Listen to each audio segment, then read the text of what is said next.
Assalamualaikum warahmatullahi wabarakatuh. Waalaikumsalam warahmatullahi wabarakatuh.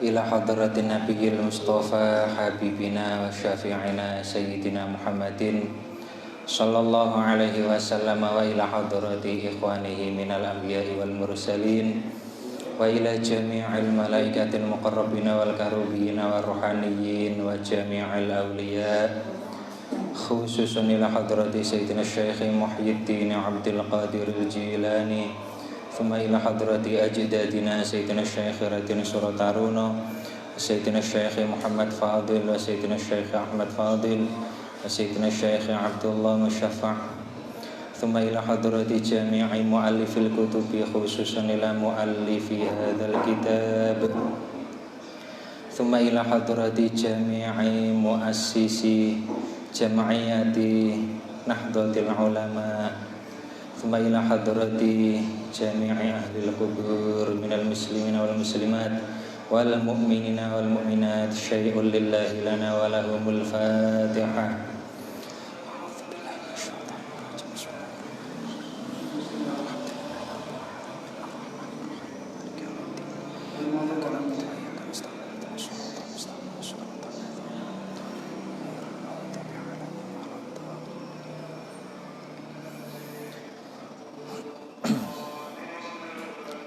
Bismillahirrahmanirrahim. Alhamdulillahi rabbil alamin. Wassalatu wassalamu ala asyrafil anbiya'i wal mursalin, habibina wa syafi'ina sayyidina Muhammadin wa ala alihi wa ashabihi ajma'in, amma ba'du. Qala al-musannifu rahimahullah wa nafa'ana bihi wa bi'ulumihi wa amadana bi asrarihi wa a'ada alaina min barakatihi fid daraini, amin. Bismillahirrahmanirrahim. Wa qala lan dawuh sapa Kanjeng Nabi Muhammad sallallahu alaihi wasallam, man utawi sapane wong kana iku ana awalu kalamihi apa kawitane gunemane man, la ilaha illallah iku kalimat la ilaha illallah, wa akhiru kalamihi lan ana apa akhire gunemane man, la ilaha illallah iku kalimat la ilaha illallah, wa amila lan nglakoni sapa man alfa sayyiatin ing 1000 kaelekan, in asya lamun urip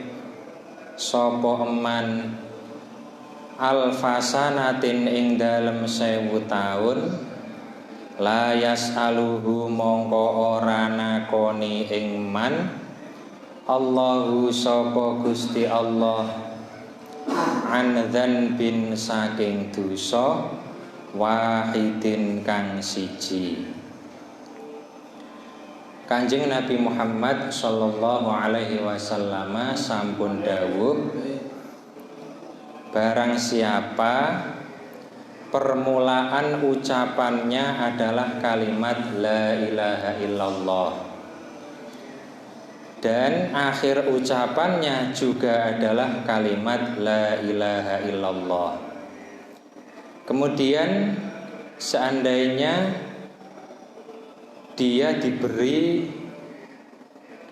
hidup 1000 tahun, seandainya ia oleh Allah diberi hidup 1000 tahun, kemudian dalam hidupnya itu dia melakukan 1000 keburukan, maka besok di hari kiamat Allah tidak akan mempertanyakan dosa-dosanya tersebut.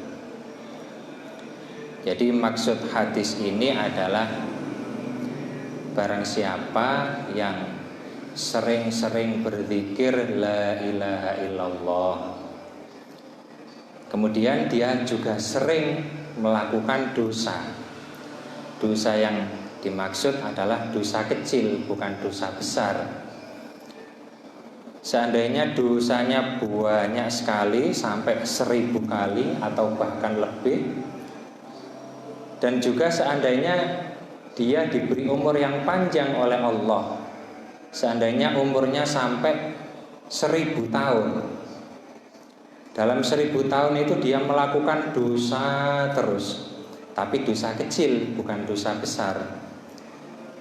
Hidup 1000 tahun melakukan dosa kecil terus menerus, maka kalau sering berzikir la ilaha illallah, maka dosa-dosanya itu bisa terhapus lantaran zikir la ilaha illallah. Jadi intinya zikir la ilaha illallah itu menghapus dosa-dosa kecil sebanyak apapun, walaupun hidupnya sampai 1000 tahun. 1000 tahun ini dihabiskan untuk melakukan dosa-dosa kecil, maka kalau memperbanyak zikir la ilaha illallah, dosa-dosa kecilnya itu terhapus, diampuni oleh Allah. Di hari kiamat dosa itu tidak dipandang, tidak dianggap oleh Allah, alias diampuni. Tapi kalau dosa besar, untuk menghapusnya harus taubatan nasuhah. Seperti dalam pertemuan saya yang kemarin, pertemuan kita yang kemarin, dosa besar itu bisa terhapus lantaran taubatan nasuhah. Taubatan nasuhah itu meliputi 3 perkara. Yang pertama istighfar, minta ampun kepada Allah, disertai penyesalan, kemudian disertai niat atau berjanji tidak mengulangi dosa itu lagi. Kalau ketiga perkara ini dilakukan, maka dosa sebesar apapun, sebanyak apapun diampuni oleh Allah. Tapi ada satu amalan, nanti bab-bab berikutnya agak jauh. Ada satu amalan yang bisa menghapus dosa besar walaupun tanpa taubatan nasuhah, yaitu birrul walidain. Birrul walidain itu suatu amal yang bisa menghapus dosa besar walaupun tanpa taubatan nasuhah. Dalam bab birrul walidain, Kanjeng Nabi bersabda, birrul walidain kafaratun lil kabair. Jadi berbuat baik kepada orang tua itu bisa menghapus dosa-dosa besar. Tapi kalau selain itu tidak ada. Jadi amalan apapun selain birrul walidain itu tidak ada, tidak bisa menghapus dosa yang besar. Jadi hanya satu ini, yaitu amalan birrul walidain, berbuat baik kepada orang tua, itu bisa menghapus dosa-dosa besar. Dasarnya atau dalilnya adalah sabda Nabi, birrul walidain kafaratun lil kabair. Berbuat baik kepada orang tua itu bisa menjadi kafarah, penebus bagi dosa-dosa yang amat besar. Kalau zikir la ilaha illallah belum bisa. La ilaha illallah, memperbanyak zikir la ilaha illallah ini hanya bisa menghapus dosa-dosa yang kecil, belum bisa menghapus dosa yang besar. Itu normalnya begitu, sunnatullahnya seperti itu. Tapi apabila Allah menghendaki, ya bisa saja, ya. Kalau semuanya dikembalikan kepada Allah, ya bisa saja. Tapi menurut keterangan dari para ulama, zikir la ilaha illallah belum bisa menghapus dosa besar. yang bisa menghapus dosa besar itu taubatan nasuhah, taubat yang baik. Yang mana taubatan nasuhah itu meliputi 3 perkara: istighfar disertai penyesalan, disertai berjanji tidak mengulangi lagi. Selain taubatan nasuhah adalah amalan yang berupa birrul walidain, berbuat baik kepada orang tua.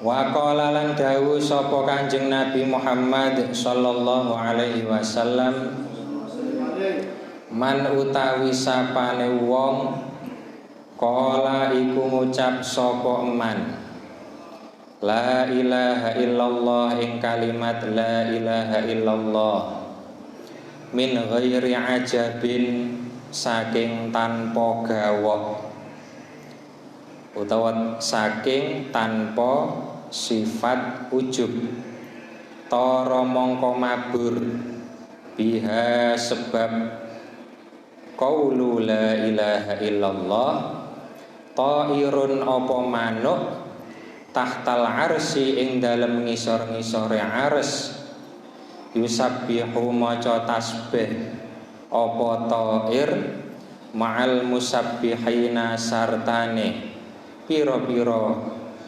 malaikat kang maca tasbih ila yaumil kiamati tumeka maring dina kiamat wayuk tabulan den tulis lahu kedue qail wayuk tabulan den tulis lahu kedue qail sawabuhu apa ganjarane ta'ir. Kanjeng Nabi Muhammad sallallahu alaihi wasallam bersabda, barang siapa mengucapkan kalimat la ilaha illallah tanpa disertai sifat ujub, tanpa disertai sifat kagum kepada dirinya sendiri. Jadi sifat ujub itu mengagumi dirinya sendiri. Barang siapa mengucapkan kalimat la ilaha illallah tanpa sifat ujub, tanpa sifat mengagumi dirinya sendiri. Jadi alias ikhlas. Mengucapkannya itu ikhlas, jauh dari sifat riya, jauh dari sifat sombong, jauh dari sifat ujub. Maka dari mulutnya itu keluar burung. Ini Kanjeng Nabi yang bersabda. Burungnya tentunya tidak bisa dilihat manusia biasa. Kata Nabi, barang siapa mengucapkan kalimat la ilaha illallah tanpa sifat ujub, maka dari mulutnya itu keluar burung.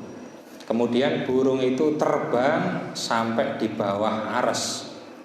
Kemudian burung itu membaca tasbih bersamaan dengan malaikat-malaikat yang ahli membaca tasbih sampai hari kiamat. Kemudian pahala tasbih yang diucapkan oleh burung tersebut, pahalanya diperuntukkan bagi orang yang mengucapkan kalimat la ilaha illallah. Itulah kebesaran pahala mengucapkan kalimat la ilaha illallah.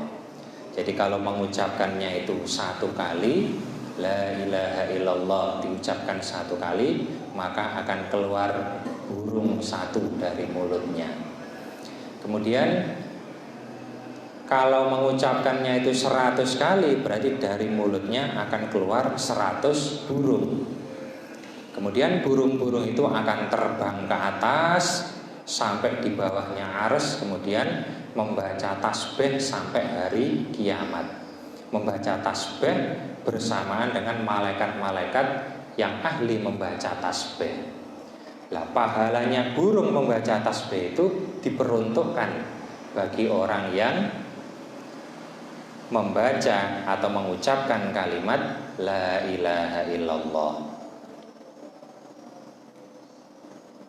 Wa qala lan dawu sapa Kanjeng Nabi Muhammad sallallahu alaihi wasallam,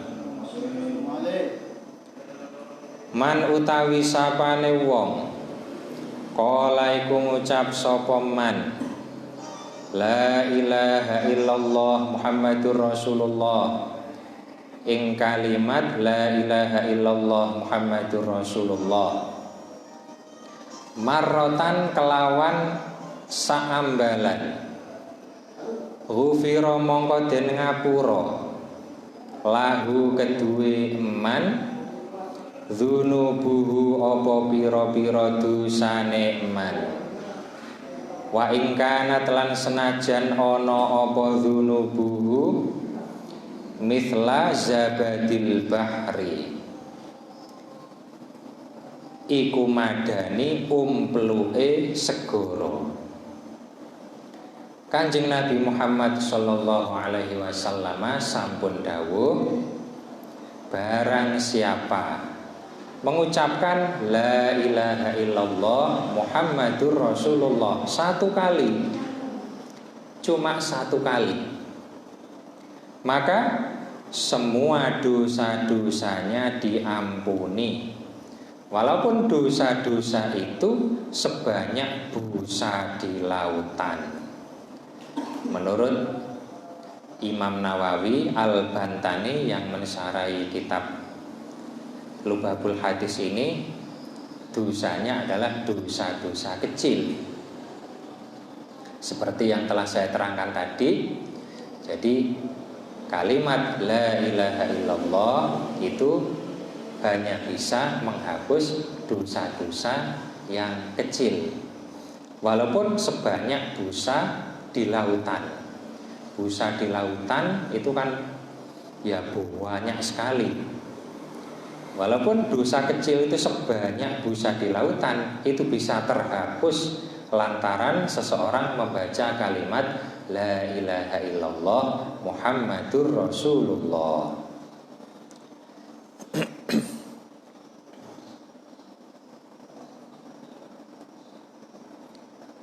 Wa qala lan dawu sapa Kanjeng Nabi Muhammad sallallahu alaihi wasallam, idza marra ing dalem nalikane liwat al mukminu sapa wong mukmin alal makobiri ing atase pira-pira kuburan, faqala nuli ngucap sapa mukmin la ilaha illallah wahdahu la syarikalah lahul mulku wa lahul hamdu yuhyi wa yumit wa huwa hayyul la yamut biyadihil khairu wa huwa ala kulli syai'in qadir. Ing kalimat la ilaha illallah wahdahu la syarikalah ila akhirih, maknane la ilaha ora ana pangeran kang wajib den sembah kelawan hak iku maujud illallahu kejaba sapa Allah, wahdahu hale suwijine Allah, la syarika ora ana sekuton iku maujud lahu keduwe Allah, lahu iku tetep keduwe Allah, al mulku utawi kerajaan, walahulan iku tetep keduwe Allah, alhamdu tawis kabehane puji, yuhyi paring urip sapa Allah, wa yumitulan paring mati sapa Allah, wa huwalan utawi Allah hayyun iku zat kang gesang, layamu tukang ora bakal mati sapa Allah, biyadihi ku tetep ing dalem ngarsane Allah al khairu utawi kabehane kebagusan, wa huwa lan utawi Allah ala kulli syai'in ing atase saben-saben suwiji-wiji qadirun iku zat kang kuwasa, Nawaro mongko paring padang. Nawaro mongko paring padang Allahu sapa Allah. Tilkal kubura ing mengkono-mengkono kuburan. Kullaha ya sakabehane tilkal kubur. Wa ghufira lan den ngapura liko iliha sapa wong kang ngucap la ilaha illallah wahdahu la syarikalah ila akhirih. Wa kutiba lan den tulis lahu kedue al mukmin alfu alfi hasanatin opo sak juta kebagusan. Wa rufi'a lan den angkat lahu kedue al mukmin alfu alfi darajatin opo sak juta derajat. Wa hutolan den hapus anhu saking al mukmin alfu alfi sayyiatin opo sak juta kaelean. Hadis niki dados dasar bahwa amalan orang yang hidup itu bermanfaat bagi orang yang sudah meninggal. Ini hadisnya. Jadi kalau ada pendapat yang mengatakan amalannya orang yang hidup tidak bermanfaat bagi orang yang mati, itu salah, ya. Yang benar amalannya orang yang hidup itu bermanfaat bagi orang yang sudah mati. Ini dalil hadisnya. Kanjeng Nabi bersabda, "Idza marral mu'minu 'alal maqabir faqala la ilaha illallah wahdahu la syarikalah lahul mulku wa lahul hamdu yuhyi wa yumiit wa huwa hayyul la yamut biyadihil khair wa huwa 'ala kulli syai'in qadir nawwarallahu tilkal kubur kullaha wa ghufira liqailiha wa kutiba lahu alfu alfi hasanatin wa rufi'a lahu alfu alfi darajatin wa hutta anhu alfu alfi sayyiatin." Apabila ada orang mukmin berjalan-jalan melewati kuburan, kemudian orang mukmin tadi, orang mukmin ini hidup, ya. Ada orang mukmin hidup berjalan-jalan melewati kuburan. Gak perlu berhenti di kuburan itu, ya, sambil jalan melewati kuburan, dia mengucapkan la ilaha illallah wahdahu la syarikalah lahul mulku wa lahul hamdu yuhyi wa yumiit wa huwa hayyul la yamut biyadihil khair wa huwa ala kulli syai'in qadir. Kata Kanjeng Nabi, nawwarallahu tilkal kubur. Allah akan memberi penerangan kepada kuburan-kuburan yang dilewati oleh orang-orang mukmin tadi. Keumpama kuburan-kuburan itu di alam kuburnya itu asalnya gelap gulita, keumpama penghuninya itu sedang disiksa, lah gara-gara orang mukmin yang berjalan tadi kemudian sambil baca la ilaha illallah wahdahu la syarikalah lahul mulku wa lahul hamdu yuhyi wa yumiit wa huwa hayyul la yamut biyadihil khair wa huwa ala kulli syai'in qadir. Maka kuburan-kuburan tadi yang asalnya gelap gulita menjadi terang benderang. Kemudian apabila penghuninya sedang disiksa, maka akan diringankan siksanya, bahkan tidak disiksa sama sekali.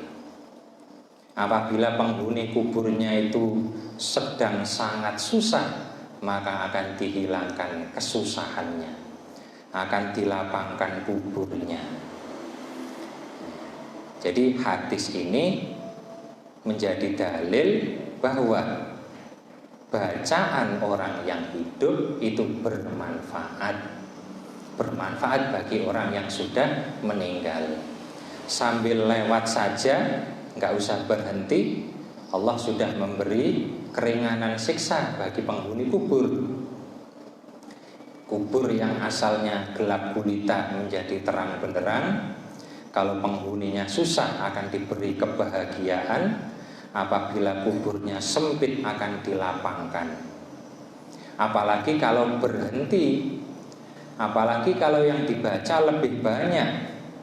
Tidak hanya ini saja, apalagi yang dibaca surat Yasin, surat Al-Mulk, kemudian tahlil la ilaha illallah, dirangkai dengan ayat-ayat Al-Quran yang lain. Tentu penghuni kubur akan lebih bahagia, tidak akan sengsara di alam kuburnya, akan dijauhkan dari siksa kubur. Di dalam kuburnya akan bahagia. Kemudian orang yang mengucapkan dapat apa? Orang yang hidup yang mengucapkan la ilaha illallah wahdahu la syarikalah, lahul mulku wa lahul hamdu yuhyi wa yumiit wa huwa hayyul la yamut biyadihil khair wa huwa ala kulli syai'in qadir. Orang yang hidup yang mengucapkan ini, kata Kanjeng Nabi,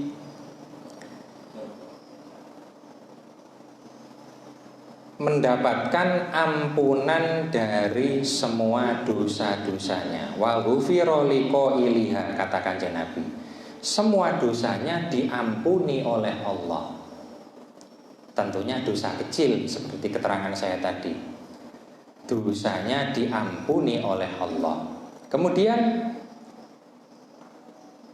orang yang mengucapkan tadi di dalam buku catatan amal kebaikannya akan ditulis mendapat 1 juta kebaikan.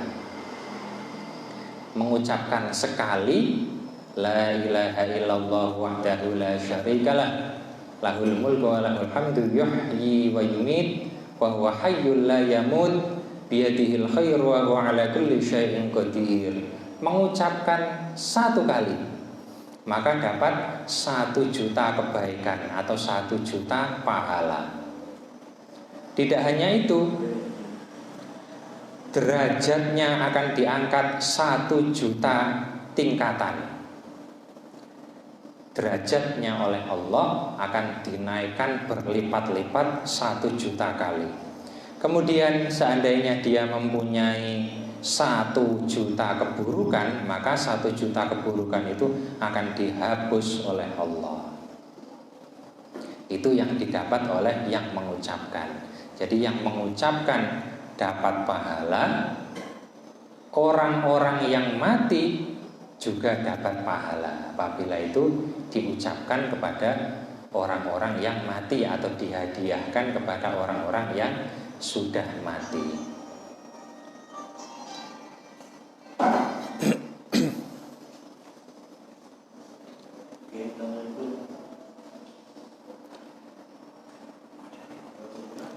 Al-babu utawi bab Ats-tsalitsu kang kaping 3 fi fadilati bismillahirrahmanirrahim. Iku tetep ing dalem nerangaken kautamaane bismillahirrahmanirrahim. Bab yang ketiga menerangkan tentang keutamaan bismillahirrahmanirrahim. Qala dawuh sapa Kanjeng Nabi Muhammad sallallahu alaihi wasallam, ma min abdin, ora ana utawi kawula, yaqulu kang ngucap sapa abdin bismillahirrahmanirrahim, ing kalimat bismillahirrahmanirrahim, illa dzaba, kejaba ajur asyaitonu sapa setan, kama yadzubu kaya oleh ajur arrasasu apa timah alan nari den obong ing atase geni. Kanjeng Nabi Muhammad sallallahu alaihi wasallam sampun dawuh, seorang hamba Allah yang mengucapkan Bismillahirrahmanirrahim, maka setan yang berada di dekatnya akan hancur, akan meleleh bagaikan timah ketika sedang dibakar api. Jadi Bismillahirrahmanirrahim ini kalau diucapkan bisa membakar setan, bisa menghancurkan setan. Itu kata Kanjeng Nabi.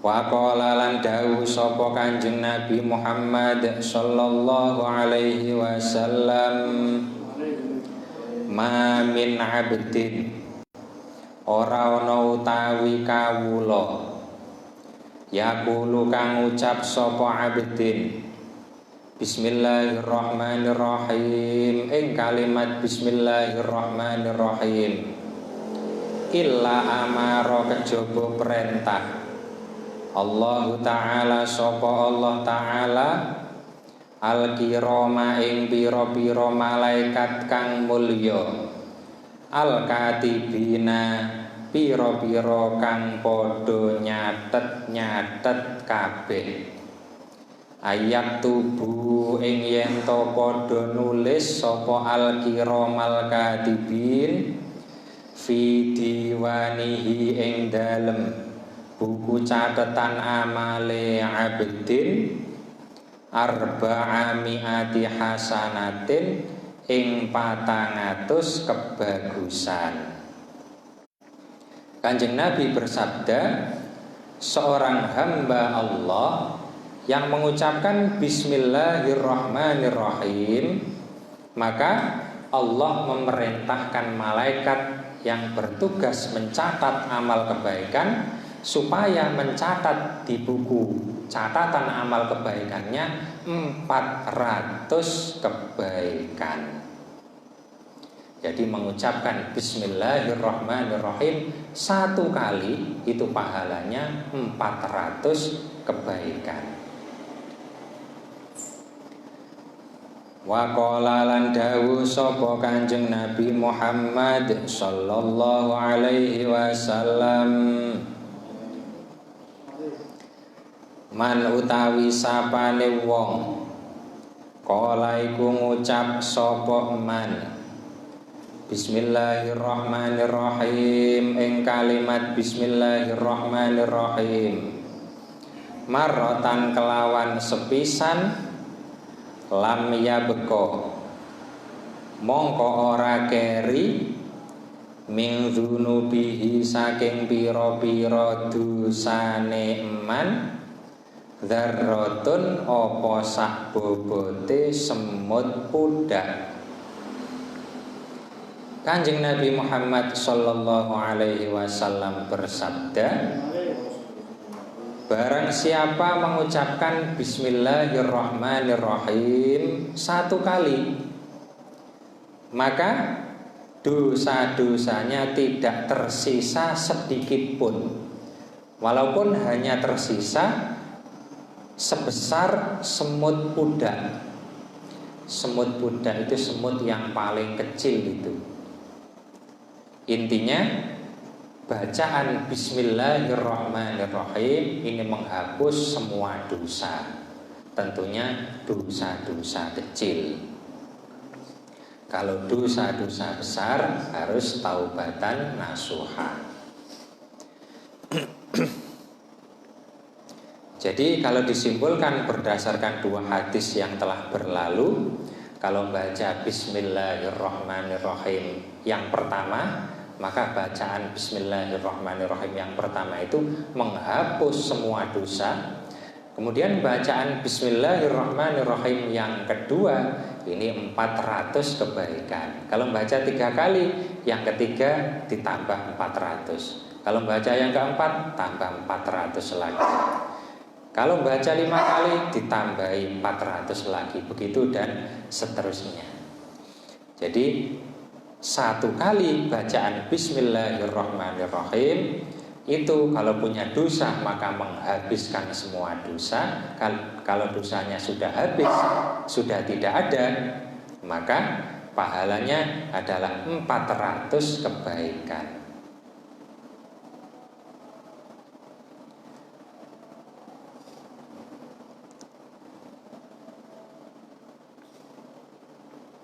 Wa qala lan dawu sapa Kanjeng Nabi Muhammad sallallahu alaihi wasallam, man utawi sapane wong qala iku ngucap sapa man Bismillahirrahmanirrahim ing kalimat Bismillahirrahmanirrahim marrotan kelawan sepisan lam yabqa mongko ora keri min dzunubihi saking pira-pira dosane eman dzarratun apa sak bobote semut udak. Wa qala lan dawuh sapa Kanjeng Nabi Muhammad sallallahu alaihi wasallam, man utawi sapane wong kata baiku nulis sapa man Bismillahirrahmanirrahim ing kalimat Bismillahirrahmanirrahim fajawada nuli bagusi sapa man takdiman krana ngagungaken lillahi maring Allah ghufira mongko den ngapura lahu keduwe man ma apa dosa taqaddama kang wis dhisik apa ma min dzambihi nyatane dosane man wa malan dosa ta'akhkhara kang wis keri apa ma.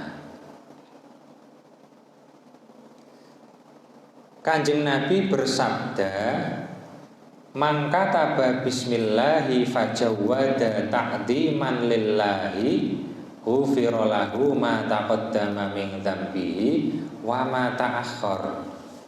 Yang artinya barang siapa menulis bismillahirrahmanirrahim, barang siapa menulis bismillahirrahmanirrahim, tulisannya diperindah.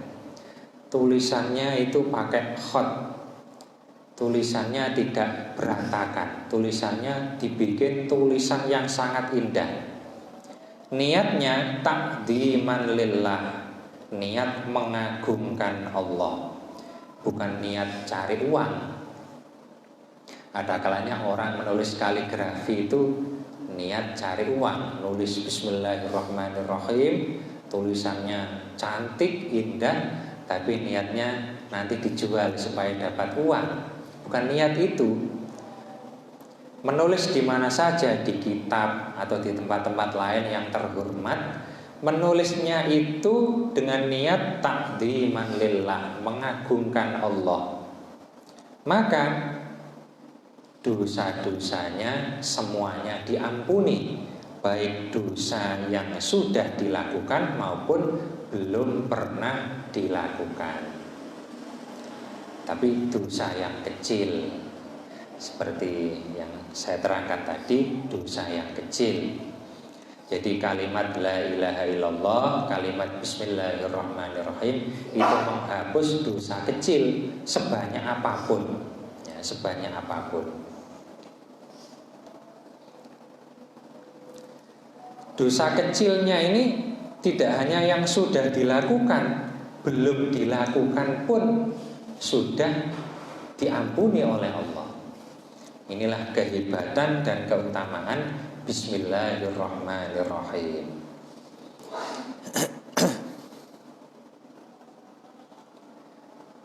Bismillahirrahmanirrahim yang diterangkan di sini itu kebanyakan keutamaan membacanya. Sebenarnya keutamaannya itu sangat banyak sekali, diterangkan dalam kitab-kitab lain. Bismillahirrahmanirrahim itu bisa dijadikan azimat, ya, atau jimat, ya. Istilah Jawanya jimat. azimat, tapi tidak diterangkan di dalam kitab ini. Tapi kalau bermain-main dengan yang seperti itu harus hati-hati ya. Kalau tidak maka akan terjerumus ke dalam kemusyrikan. Kalau yang diterangkan di dalam kitab ini, kitab Lubabul Hadis, adalah membacanya. Jadi, tapi walaupun membaca, tapi kalau disertai dengan riya, itu juga namanya syirik ya. Baca Bismillahirrahmanirrahim, niatnya riya, itu juga syirik. Riya itu kan termasuk asyirkul asghar atau asyirkul khafi. Jadi sebenarnya ya sama saja, membaca maupun menulis kalau tidak hati-hati maka bisa terjerumus ke dalam perbuatan syirik. Kalau baca yang disertai dengan riya berarti membacanya itu karena selain Allah, maka itu juga syirik.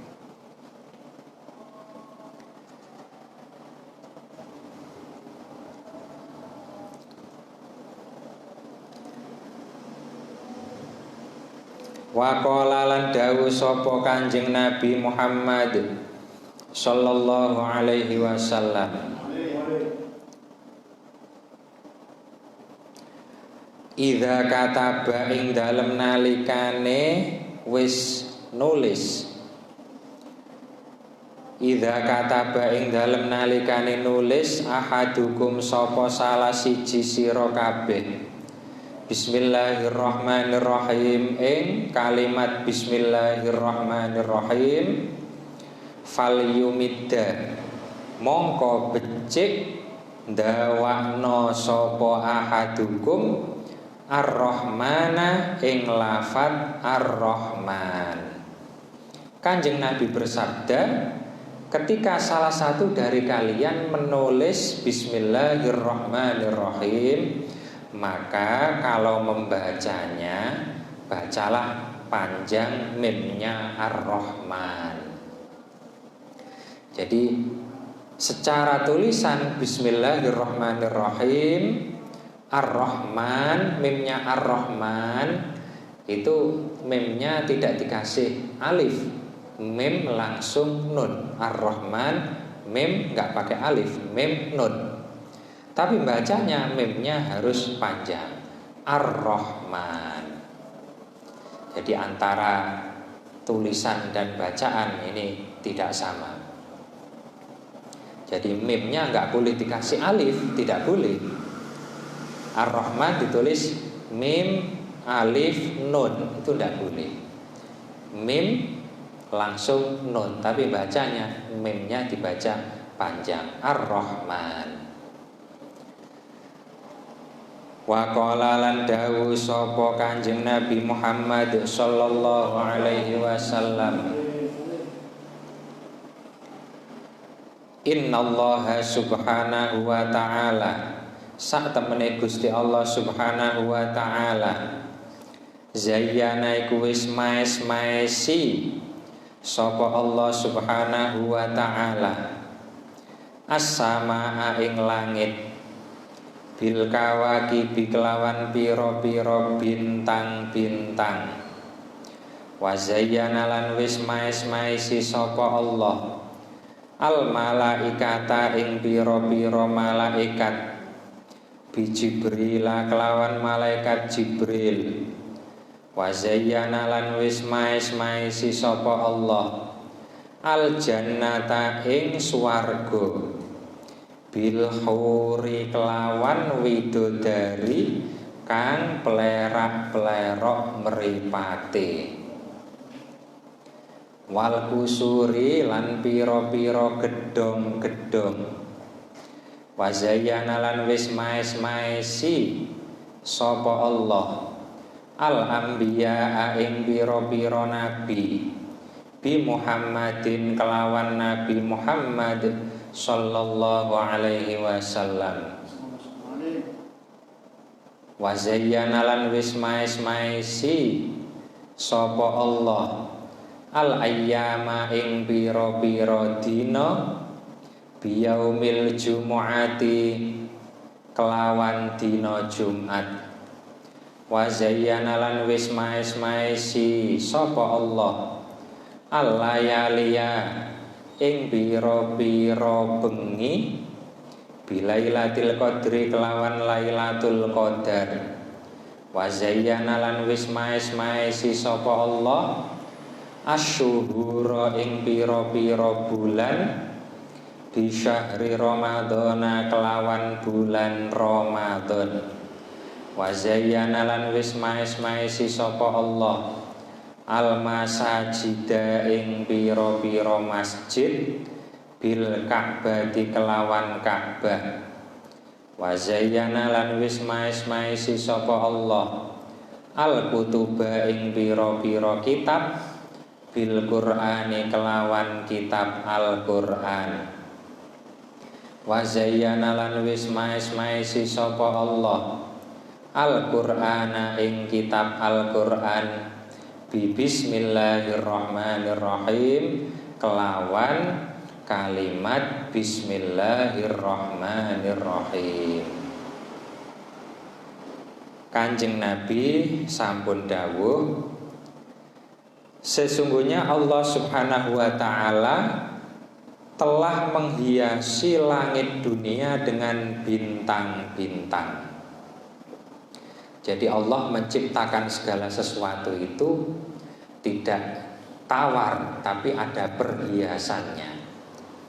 Kalau langit dunia dihiasi dengan bintang-bintang. Kemudian Allah menghiasi para malaikat dengan malaikat Jibril. Malaikat Jibril adalah malaikat yang dijadikan oleh Allah sebagai pimpinan dan paling bertakwa kepada Allah. Ketakwaannya mengalahkan malaikat-malaikat yang lain.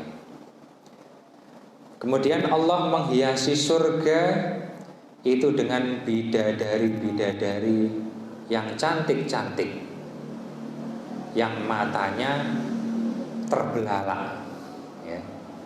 Matanya indah dan terbelalak. Jadi bidadari itu matanya tidak sipit, tapi matanya itu lebar-lebar dan membelalak. Belalaknya itu ya indah, tidak seperti belalaknya itu orang yang ada di Afrika sana, tidak seperti itu, ya. Tapi belalaknya bidadari itu sangat indah sekali. Indah, sedap dipandang mata. Allah menghiasi surga dengan bidadari-bidadari dan gedung-gedung yang bertingkat. Gedung-gedungnya ada yang terbuat dari emas, ada yang terbuat dari perak, ada yang terbuat dari batu yakut, dari berlian, dan lain sebagainya. Allah juga menghiasi para nabi dengan Nabi Muhammad Sallallahu Alaihi Wasallam. Nabi Muhammad ini adalah nabi yang terbaik, yang paling baik akhlaknya, yang paling welas, akhlaknya paling baik, semuanya paling, tutur katanya paling lembut, akhlaknya paling baik, tutur katanya paling lembut, paling sabar, paling welas dengan umatnya. Jadi beliau adalah Sayyidul Anbiya wal Mursalin. Kemudian Allah menghiasi hari-hari dengan hari Jumat. Hari Jumat ini mempunyai keutamaan tidak seperti hari-hari yang lain. Hari Jumat adalah hari yang terbaik. Di antara keutamaan hari Jumat, barang siapa yang meninggal di hari Jumat, maka tidak akan disiksa di alam kuburnya. Kemudian di hari Jumat itu Allah banyak sekali membebaskan manusia-manusia dari dalam neraka. Jadi Allah kalau mengeluarkan orang-orang yang disiksa di dalam neraka itu di hari Jumat. Jadi Allah memberikan maghfirahnya kepada orang-orang yang disiksa itu di hari Jumat. Kemudian di hari Jumat itu orang-orang yang disiksa di dalam neraka itu libur siksanya, ya. Jadi ada hari libur, seperti orang kerja di dunia ada hari liburnya. Di neraka juga begitu. Kalau hari Jumat libur, ya, tidak ada siksaan. Itu keutamaan hari Jumat. Kalau Abu Lahab hari liburnya 2, ya, hari Jumat dan hari Senin. Gara-gara dahulu Abu Lahab ketika Kanjeng Nabi lahir, ketika hari Senin, beliau merasa gembira dengan kelahiran Nabi Muhammad. Yaitu orang kafir padahal. Orang kafir gembira dengan kelahiran Nabi Muhammad. Allah memberikan keringanan siksa. Khusus untuk Abu Lahab, tidak untuk yang lain. Hari liburnya 2 hari, hari Jumat dan hari Senin. Tapi kalau yang lain cuma 1 hari, hari Jumat.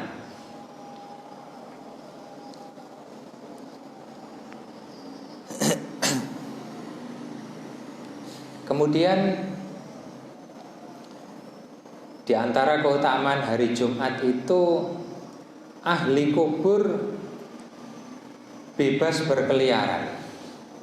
Syaratnya iman. Kalau kafir maka tetap dipenjara di alam kuburnya, tetap disiksa terus.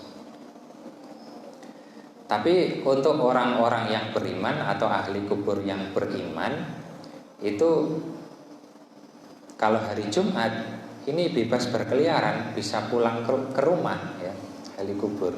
Kalau hari Jumat mulai maghribnya malam Jumat sampai Kamis malam, ya, Kamis malam Jumat, malam maghrib itu sampai maghrib